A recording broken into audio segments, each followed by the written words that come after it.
Well, good morning, everyone. First, it's a pleasure, as always, to be back at NATO. We had very good discussions with Secretary General Mark Rutte. Delighted to see him at the helm of the alliance in this critical moment, as well as with all of our NATO colleagues at the North Atlantic Council.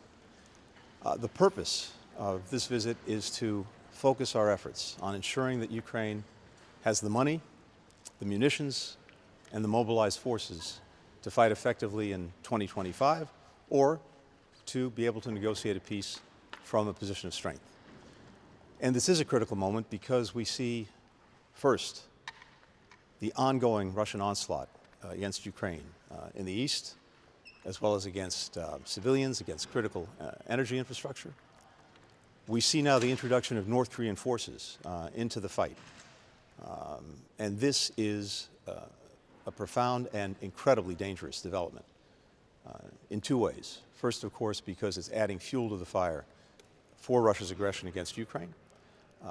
And that's of deep concern to everyone around the NATO table. But it's also a two-way street. The relationship between Russia and North Korea is working in both directions. And there's deep concern about what Russia is or may be doing to strengthen North Korea's capacities, its missile capacity, its nuclear capacity, as well as the experience that the North Korean forces are getting in their efforts to support Russia against Ukraine. So there's a clear commitment that this gets, and it will get, a firm response from the alliance, from many countries that are concerned both in the Euro-Atlantic theater and in the Indo-Pacific. As we're working to make sure that Ukraine has what it needs to effectively defend itself, the United States continues to step up. We've obligated just recently and pushed out the door another $8 billion in security assistance for Ukraine. That was in September. Another almost $500 million just a few weeks ago. And President Biden is committed to making sure that every dollar we have at our disposal will be pushed out the door between now and January 20th. We're making sure that Ukraine has the air defenses it needs, that it has the artillery it needs, that it has the armored vehicles it needs. But as always, this is not just the United States. We have more than 50 countries working actively in support of Ukraine. And as I said before, this is maybe the best example of burden sharing that I've ever seen in the 32 years that I've been doing this. The United States has dedicated about $100 billion to Ukraine. Allies and partners around the world, $150 billion. And we continue to see that every day. But it's also a moment for everyone to do more. And we're counting on European partners and others to strongly support Ukraine's mobilization with training and equipment for these forces. We need to see more artillery, more air defenses, more munitions getting to the Ukrainians. And we had a good conversation about all the work that allies and partners will be doing to step up to this moment as well. It's also, more broadly, an important moment for the alliance, and we discussed this with the Secretary General and with our colleagues around the North Atlantic Council. We'll be looking in the weeks ahead at the strategy that NATO has for dealing with Russia, and particularly making sure that we have the strongest possible defense and deterrence. We'll be looking at what we're doing to deal with some of the challenges posed by China, including the support that China is giving to Russia in the war of aggression through its support for Russia's defense industrial base. We'll be looking at the challenge of hybrid threats, including those coming from Russia. All of this is front and center in our agenda, but today the focus was intensely on what we're doing and what we're doing together to make sure that Ukraine's in the strongest possible position heading into 2025. Finally, this. As we were looking at the state of our alliance, not just in the struggle with Russia for Ukraine, but more broadly, I think we can say that we have an alliance that is stronger, bigger, more effective than it's ever been as a result of the work of the last 4 years.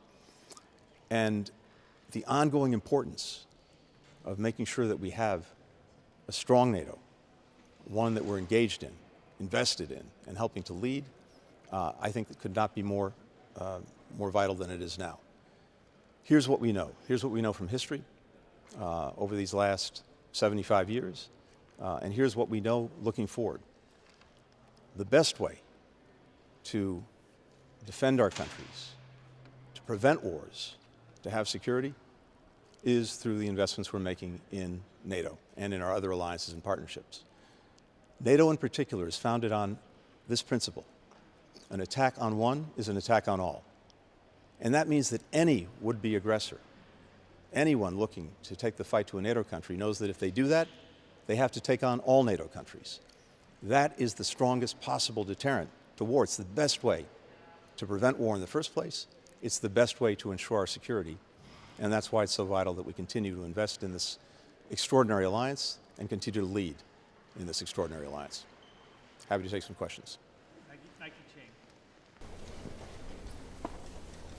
Good morning, Mr. Secretary. Thank you. Good morning. Several questions for you, if you may indulge me. On Ukraine, is there any development on lifting restrictions on long-range fires? What can the U.S. realistically do to improve the situation in Ukraine in the remaining time you have that cannot be easily undone?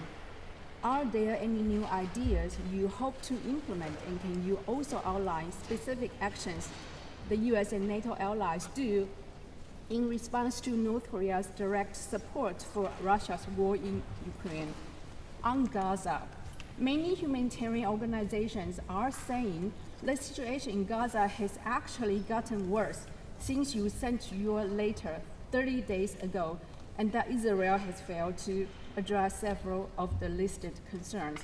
Moving forward, what motivation will Israel have to improve the conditions on the ground when you fail to follow through on your previous warnings? Thank you. Thanks very much. So on Ukraine, as I said, the President is determined that we push every dollar out the door that we have at our disposal, notably from the $61 billion supplemental that was passed on a bipartisan basis by Congress some months ago. And we're on track to do exactly that. So the drawdowns that we can do from our military equipment, they will go forward. Obligating funds, that will go forward. And that should ensure that Ukraine continues to receive from us what it needs. But equally important is the work of our allies and partners. And as I said, we have 50 countries that have been acting in support of Ukraine. And I'm convinced from the conversations we have today and the conversations we have virtually every day that that support will continue. And not only continue, I expect it to increase, and that our partners will continue to more than pick up their share of the burden. So that's critical. In terms of exactly what we're doing, I've said this before, I'll say it again. Every month that we've been engaged in defense of Ukraine since the Russian aggression, we have adapted and adjusted to the needs of Ukraine. As the battlefield changes, as what Russia's doing changes, as new elements are introduced, for example, the North Korean forces. And I can tell you that we will continue to adapt and adjust, again, to make sure that Ukraine's in the strongest possible position to deal with this aggression, to deter further aggression, to effectively defend itself. On the Middle East and on Gaza, let me be very clear about both the intent and the effect of the letter that Secretary Austin and I sent a month ago to our Israeli counterparts. The intent was to inject a sense of urgency with Israel to take necessary steps to address the dire humanitarian situation of children, women, and men in Gaza. The effect has been that of the 15 steps that we urged action on, Israel has taken action, either in implementing or being in the process of implementing 12 of the 15 steps. There are three big issues that still need to be addressed that come from the letter.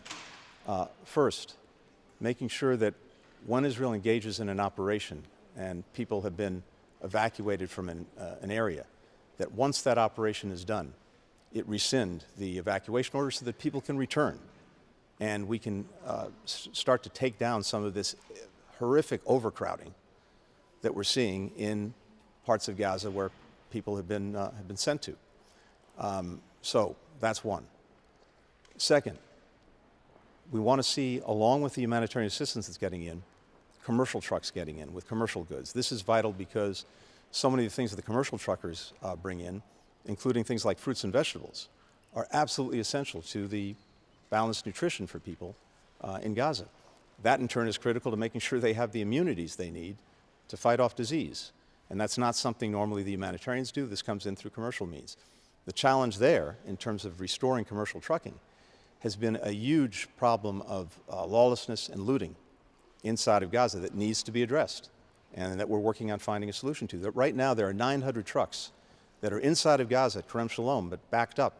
They can't be distributed because of this looting and because of the criminality. So it's imperative that that be addressed. Israel has responsibilities to do that. We're also working with Egypt. And then, in my judgment, maybe most significantly, we need to see real and extended pauses in large areas of Gaza, pauses in any fighting, in any combat, so that the assistance can effectively get to people who need it.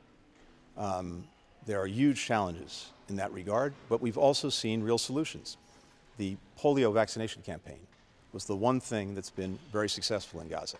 Hundreds of thousands of children got polio vaccines.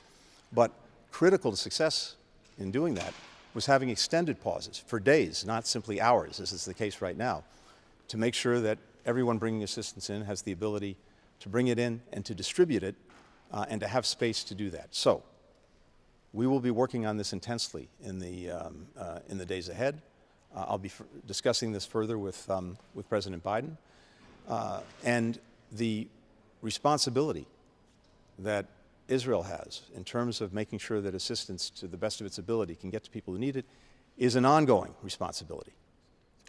And I believe that the steps that it's taken over the last weeks to address what we had in our letter, those steps would not have been taken absent the letter. But it's also critical, as the letter made clear, that not only are these steps taken, but they need to be fully implemented and they need to be sustained if they're going to have effect. Yes, the last month has been terrible for people. The letter went out already, we were into October. We're starting to see, as I said, implementation of most of the steps that we've laid out. It will take some time for them to have an effect. And again, they have to be fully implemented, they have to be sustained. But even with that, I think it's essential that we see things like more extended pauses. Now, the hard bottom line truth is also this. Even with all of these steps, the situation is so difficult and so dramatic that to fully redress it, to fully answer the needs of people, the best way to do that is to end the war. And from my perspective, what we've seen is this. Israel, by the standards it set itself, has accomplished the goals that it set for itself, the strategic goals it set for itself. It was rightly determined to make sure, to the best of its ability, that October 7th could never happen again. And to do that, it said that it needed to dismantle the military organization of Hamas and to get the leadership that was responsible for October 7th. It's done both of those things. So, this should be a time to end the war. To do that, I think we need two things fundamentally. One is we have to make sure that the hostages come home, including the 7 Americans. We've been working, as you know, on trying to get an agreement on a hostage and ceasefire deal. Hamas, tragically, has demonstrated that it's not going to engage on that, despite the renewed efforts we've made in recent weeks. It's one of the reasons why Qatar has told them to leave Qatar. But we also need to make sure that we have a plan for what follows. And this is something I've been working on intensely in recent weeks, so that if Israel decides to end the war and we find a way to get the hostages out, we also have a clear plan so that Israel can get out of Gaza and we make sure that Hamas is not going back in. So those plans, we're moving ahead as intensely as we can to flesh them out and put them in place. But short of ending the war, which we believe now is the time to move to that, we have to see these humanitarian steps fully implemented, sustained, and as I said, particularly with regard to pauses, having more extensive pauses. One final thing on this. Israel has to meet these responsibilities. And we will be tracking this every single day.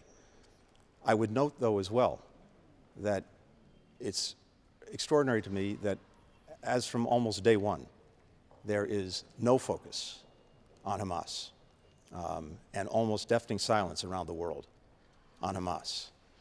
Not only has it rejected engaging on the hostage ceasefire proposals, not only has it rejected even smaller proposals that would have cost it nothing to release a small number of hostages and actually have Palestinian prisoners released from Israeli jails in return. Not only that, but a couple of weeks ago, Israel said, we will guarantee safe passage for every Hamas militant out of Gaza, just give us the hostages back. And they refused. Is anyone talking about that? The world's been silent on that too. So it would be good to also see some genuine, sustained, effective pressure on Hamas to do its part to end something that it started, and that the Palestinian people who were caught in this crossfire of Hamas's initiation didn't start and themselves are powerless to stop. Zoriana Stepanenko. Thank you so much for giving me the floor. Secretary Blinken, you just mentioned that since Russian full-scale invasion has broke out in 2022, you and United States partners are adjusting to Ukraine's current needs. However, Ukraine has outlined its own needs in so-called victory plan presented by Volodymyr Zelensky to the United States leadership, and one of the needs is to lift the restrictions of using the long-range weapon deep inside Russian territory. Is there any chance that you will review your current decision and finally will lift those restrictions, and what are the obstacles? So first, we're addressing many of the needs that are laid out in the victory plan. That's something that we discussed with allies and partners today.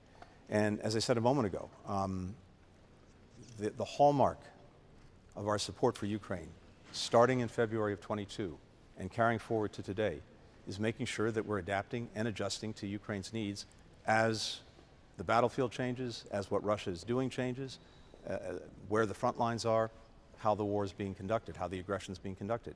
And I am convinced that we will continue to adapt and adjust as necessary.